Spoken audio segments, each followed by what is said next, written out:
Online દવાના વેચાણના વિરોધમાં આજે કેમિસ્ટ હડતાળ પર છે। દવાઓ પર ડિસ્કાઉન્ટના વિરોધમાં કેમિસ્ટે બંધનું આહવાન કર્યું છે। ત્યારે સુરત શહેરમાં 7000 મેડિકલ સ્ટોર્સ આ હડતાળમાં જોડાઈ ગયા છે।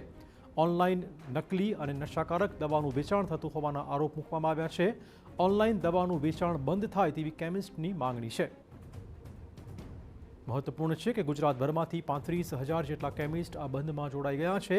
કેમિસ્ટનો આરોપ છે કે ઓનલાઈન માધ્યમો પર પ્રતિબંધિત દવાના વેચાણનો માર્ગ સરળ બનતો હોય છે અને દેશનું યુવાધન ઓનલાઈન માધ્યમથી સરળતાથી નશાકારક દવા મંગાવી શકે છે, જેના કારણે ઓનલાઈન માધ્યમથી દવાનું વેચાણ બંધ થાય તેવી માંગ સાથે આજે બંધનું આહવાન કરાયું છે।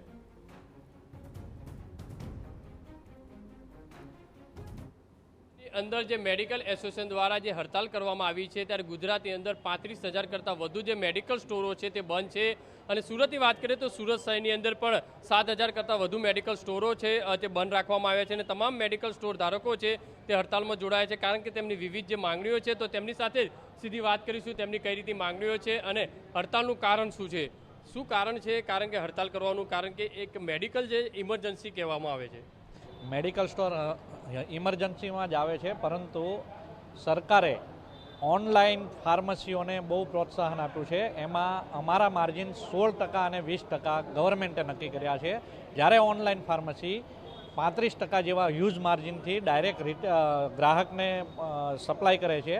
એક નિયમ એવો છે કે 20 અને 21 લાયસન્સ નંબર ઉપર જ અમે દવા વેચી શકીએ અને ડૉક્ટરના પ્રિસ્ક્રિપ્શન ઉપર, જ્યારે ઓનલાઈનમાં AI જનરેટેડ પ્રિસ્ક્રિપ્શન થી લોકો નશાકારક દવાઓ, MTP કીટો અને બીજી બધી દવાઓ મંગાવે છે અને આ હ્યુજ માર્જિનથી આપવામાં આવે એના કારણે વધારે ડુપ્લિકેટ દવાઓનું માર્કેટમાં ઘૂસણખોરી થઈ છે અને યુવાધન નશાના રવાડે ચડ્યું છે। શું કહેશો, કઈ રીતની માંગણીઓ છે, કઈ રીતનો આક્રોશ આપનો?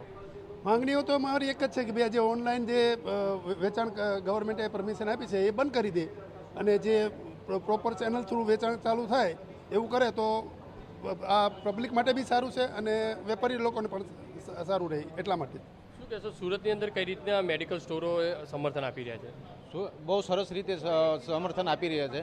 અમે પેશન્ટને તકલીફ ના પડે એટલા માટે અમે પરમિશન 20 મેડિકલ સ્ટોરોને આપી છે, જે 24 કલાક ખુલ્લા રહેશે અને અમુક જે હોસ્પિટલાઇઝ છે બરાબર છે તેમાં અમુક ઇન હાઉસ છે એને માટે અમે પરમિશન આપેલી છે, જેથી કરીને પેશન્ટને કોઈને પરેશાની ન થાય અને ઇઝીલી દવા મળી શકે છે। જોઈ શકાય છે કે મેડિકલ સ્ટોર ધારકો છે તે ભેગા થયા છે અને કલેક્ટરને પણ આવેદન આપવાના છે। શું કહેશો, કઈ રીતની સિચ્યુએશન છે, કઈ રીતની માંગ છે તમારી? અમારી માંગ જે ઓનલાઈન અત્યારે પ્રિસ્ક્રિપ્શન AIના જનરેટ કરે છે અને ઇઝીલી યુવાધનને જે દવાઓ નશાકારક મળી જાય છે એ બધું બંધ થવું જોઈએ, એ અમારી માંગ છે મેઇન। જે રીતે જોઈ શકાય છે મેડિકલ ધારકો છે તે અહીંયા ઉપસ્થિત છે અને કલેક્ટરશ્રીને આવેદન આપી અને પોતાની જે માંગ છે તે રજૂ કરવાના છે, કારણ કે સુરત શહેરની અંદર 7,000 કરતાં વધુ મેડિકલ સ્ટોર ધારકો છે તે હડતાલમાં જોડાયા છે અને લોકોને ઇમરજન્સી જે અટવાય નહીં તેના કારણે 11 જેટલા સ્ટોર ધારકો છે તેમને માન્યતા આપવામાં આવી છે। કેમેરામેન સંજય ચંડેલ સાથે બલદેવ સુથાર, TV9 સુરત।